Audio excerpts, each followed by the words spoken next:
Well, hello everyone, and welcome back to the next episode in our Nightmare difficulty playthrough. And just as I promised, we are picking up from the palace and throne room of the Kingdom of Adolan for today's episode. So, we've still got the same team. As a matter of fact, I'm recording this just after the last installment of the previous episode.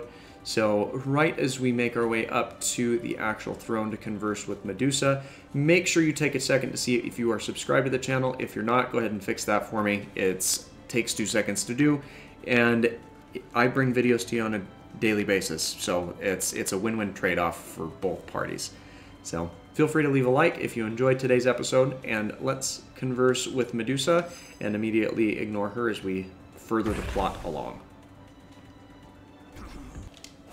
So we've got the possibly first appearance of the Thorns Enemy. I think we may have seen it maybe once before in this playthrough.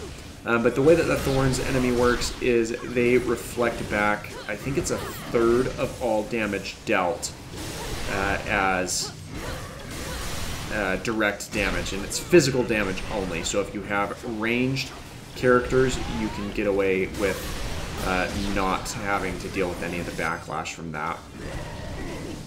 And if you are wise, you can actually avoid a lot of the explosion damage that happens from the explosive opponents as well. But now we're in the Infirmary, where we can talk with our future nemesis. It's kind of interesting to have, you know, a father-son moment there, as it would never go down that way in regular gameplay here. But let's go ahead and get our gravity surge put together. And we've got a cursed enemy present here that we'll need to take down. Isn't that right, brother? It looks like we've actually got a couple of them. And that's the tricky part about these cursed enemies, is they will send out that infection to even their own allies before being reborn with some sort of power. And the nice thing about having Crystal on the team is she can freeze some of her opponents with a couple of her abilities, so you can kind of bypass that if you know what you're doing. Looks like we've got a couple of mighty enemies down here that have a few abilities. I actually meant to have that gravity surge remain active for a little bit longer. Got a couple of electrical enemies, the gravity surge, or the slowing enemies, as well as, nope, just some repeats of what we'd seen before.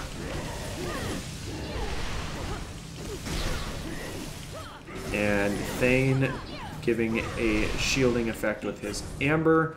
Looks like we've got a couple of the heavy alpha primitives, or the mighty alpha primitive in here, with a few more of the electrical element. And from what I can see, it looks like Thane has the healing aura, or not Thane, Maximus has the healing aura active around him.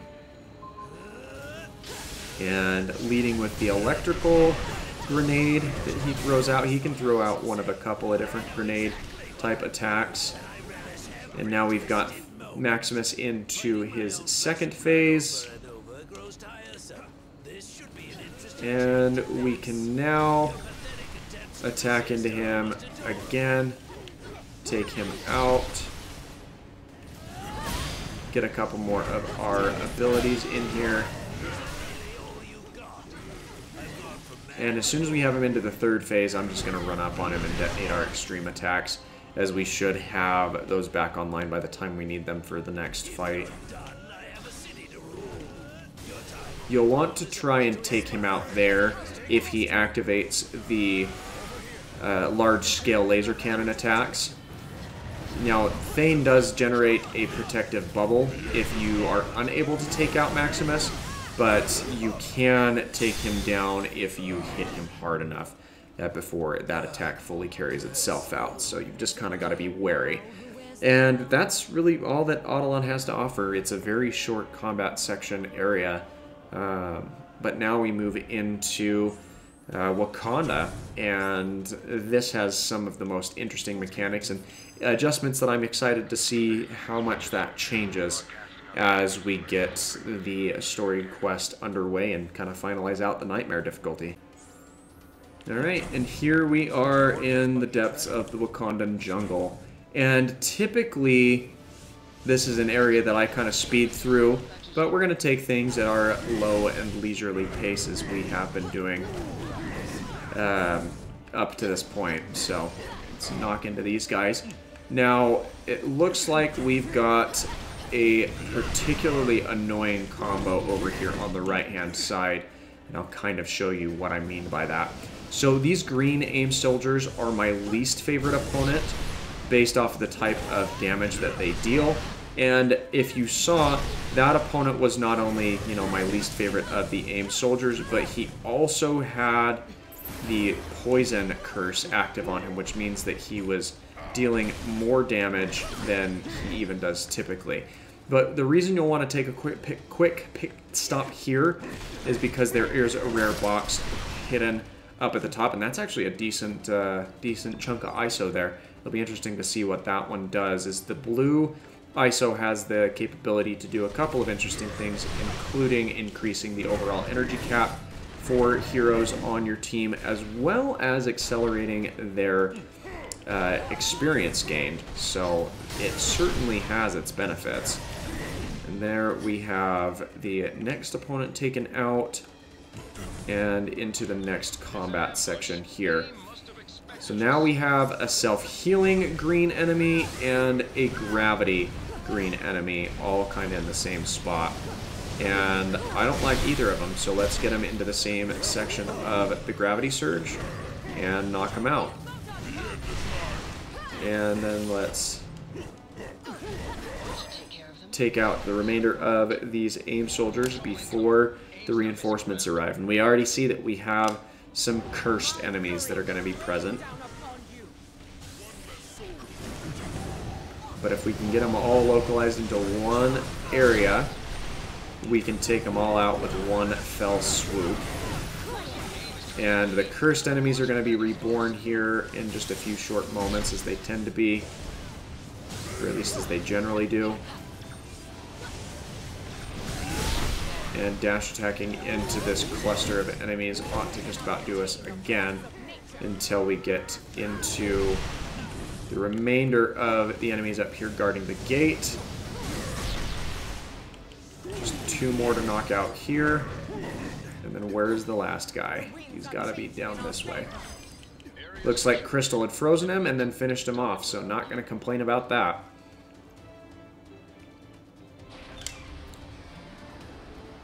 And then as we progress into the next section here, you'll see a couple of interesting things. Mainly, there's a synergy wall right here that we'll want to take on.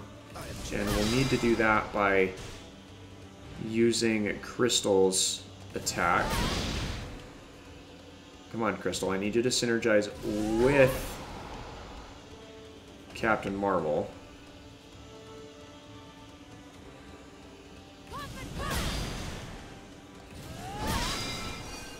There we go. Sometimes it's tricky to get the specific hit that you need with some of those synergies, but we've got another rare box back there, decently, well, a small piece of ISO. And then as we loop around the corner here, we are found in the next combat area. And we'll want to draw in as many of our opponents into this section as we can and take them out swiftly. Especially if there's any of the green guys around here, which there definitely are.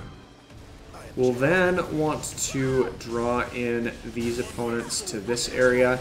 It apparently doesn't affect the guys on the higher ground, which is fine. I wasn't expecting it to. But right up there where you see that enemy hanging out is actually where we're aiming to go. So we'll want to activate this little terminal here. Some heroes can make it up over the ledge without it. And then we'll need to take a speedy excursion over here to take out some of these guys. And what you'll need for this next section is one of the following. you'll either need a hero that can teleport on their jump, you'll need a hero that can fly, or you'll need a hero, well, I guess you don't because of this ledge. What I used to do is I would come around this way, but as it appears, you can actually just come over the top end, not only to fight this guy, but to also break out this heavy box, or this rare box there. I always thought that it involved a little bit more precise platforming, but that is not the case, and I'm not complaining, because that makes things nice. And then there's another rare box right here that you'll want to make sure that you grab. It's kind of occulted behind those supply boxes, and that is a very large, powerful piece of ISO, so nice to have stopped and grabbed that. Now in this section, there are a couple of these large turrets. If you're looking for an easy way to take these things out, up here on this ledge, there are a couple of rockets. You can use those to deplete the power cells for the security gate. And then if you want to take an extra second and throw the last rocket here, you can actually take out the turrets as well. And then we have ourselves this box that we can knock out. And we could stop around and, you know, take out the rest of these opponents, but I don't feel like doing it for all of them. So let's just zip through into the next section here. And this area, it doesn't really have anything to offer. No extra rewards, nothing helpful to our overall cause. And then there's a section of enemies right here that can be a little bit troublesome. Generally, if you have someone who moves pretty quick, you can just move right past them. We'll go ahead and take them out all in one fell swoop to get some more levels onto our team, and then making our way onto this bridge section, which will usher us into the lower sections of the Wakandan jungle. This is where Black Panther makes his appearance, and nothing interesting in this opening area here. But we can at least make our way into the palace before calling it quits for today's episode. Now, as we make our way down here, you'll notice that there is a swath of enemies that we'll want to take out. And we can knock these guys out pretty easily with a well-coordinated attack. There's nothing down on the bottom side of this cliff here that you need to pay any attention to. The same cannot be said for the next section that we're looking to compete in.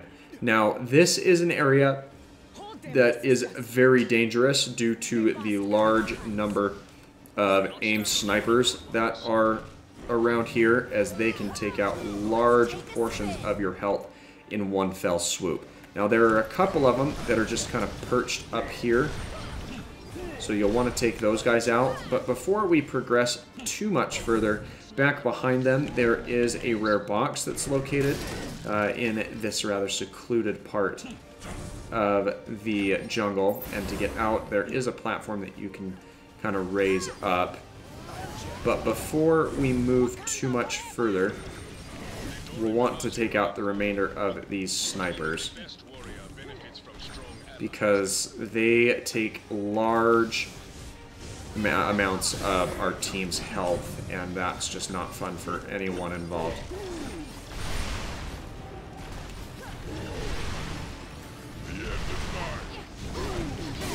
We'll want to take out those guys. Looks like the rest of my team is currently infected, and since they are hovering around me, I'm bound to take on that infection sooner rather than later. We'll see that these characters are soon revitalized. And now all the snipers are down, so we can bring in these guys. And now we're all cured of our infections, which is good. We've now got this last guy down here, and probably one other guy up here, just a small little goon that we can drive out with another punch or two.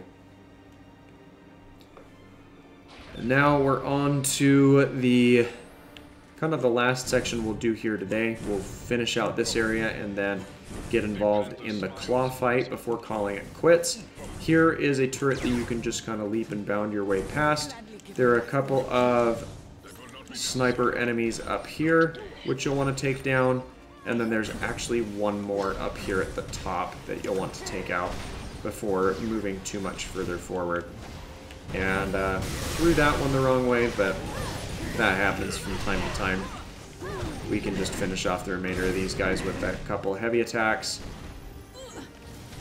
Rush in here with our dash attack and destroy that that convoy, I suppose. We'll then go ahead and set up a gravity surge right here to finish layering into these guys, get them cleared out, and get the next segment underway, which involves the laser corridor with the Panther statue. This guy seems pretty intimidating, but once you have the pattern down, it's really not a whole lot to worry about. So we've got the cutscene here with all of our teammates taking refuge off to the left. And then we can just kind of leap and bound our way across this section.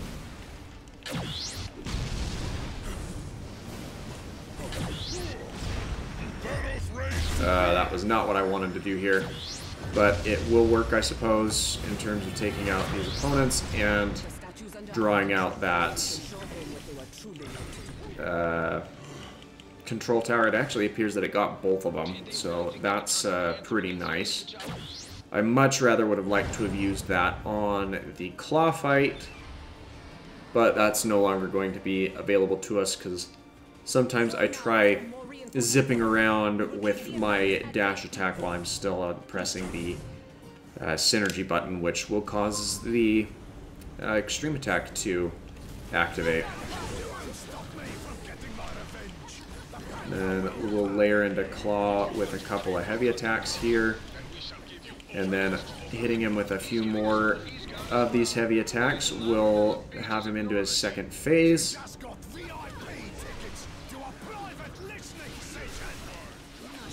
And then if we just finish out the remainder of these guys with their extreme attacks and layer into claw with our heavy attacks from Thanos, we should actually have him out before too much further goes around. And I think out of all the fights I've ever worked with, the fight against Claw is my absolute least favorite.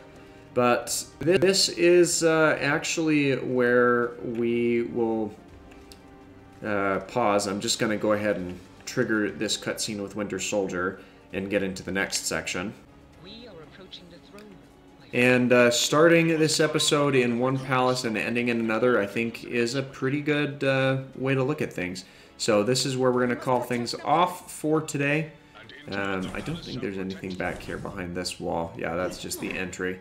But that's going to be all we do for today. So thanks again for watching. We'll probably finish up this this story mode in our next couple episodes, the next episode or two this next week, but we'll just kind of see where that takes us.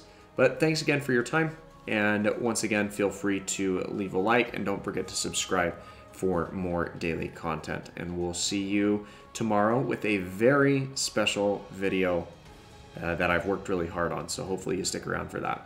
Thanks again, and take care.